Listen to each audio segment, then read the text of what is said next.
কি করে করব বসবাস? সকাল থেকেই আবার হৃদয় জুড়ে প্রখর তৃষ্ণা, বুক পুড়ে যাচ্ছে অনবরত। ভাদ্রের জলধারা মুছতে ব্যর্থ হবে এই দাও দাও তেষ্টা জোড়াতে। বনপড়া সিংহলা হরিণের মতো অসহায় তাকাই দিকে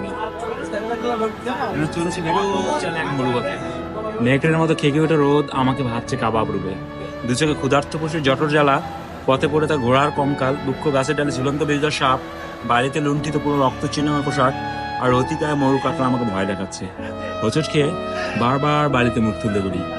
আমার চোখের তৃষ্ণা আর বুকের তৃষ্ণা এক জায়গায় আর্তনাদ করে মরা নদীর মতো। আজ তোমাকে দেখার সঙ্গেই হৃদয়ের দুকুল ছাপে জেগে ওঠে তৃষ্ণা নিবের জলবায়ুতা। আমাদের দুজনে দুটি হাত পরস্পর চুম্বন ধারে ভাসতে দেখেছে। আমার মুখে আনন্দ সে ঝাপটা দেখতে মুগ্ধ হলে। কয়েক মিনিট পরেই আমার মুখে বিষণ্ণতার উকিঝুঁকি দেখে তোমাকে স্পর্শ করে মন খারাপের নীলাভ আঙ্গুল। তুমি আমার বিষণ্ণতার উৎস জানতে চাইলে আমি আমার অসুস্থতার কপট উচ্চারণ করি। অথচ তোমার কদিন এখানে দেখতে পাবো না ভেবেই আমার হৃদয় ধুলে লুটে গেছে আহত দৈলের মতো। তোমাকে আবার দেখার জন্য নিরুপায় হয়ে আমাকে অপেক্ষা করতে হবে আরো 7 দিন। এই দীর্ঘ প্রতীক্ষার নিষ্করুণ ঘরে কি করে করব বসবাস? সুন্দর ভাই, তাহলে বিগ ব্যান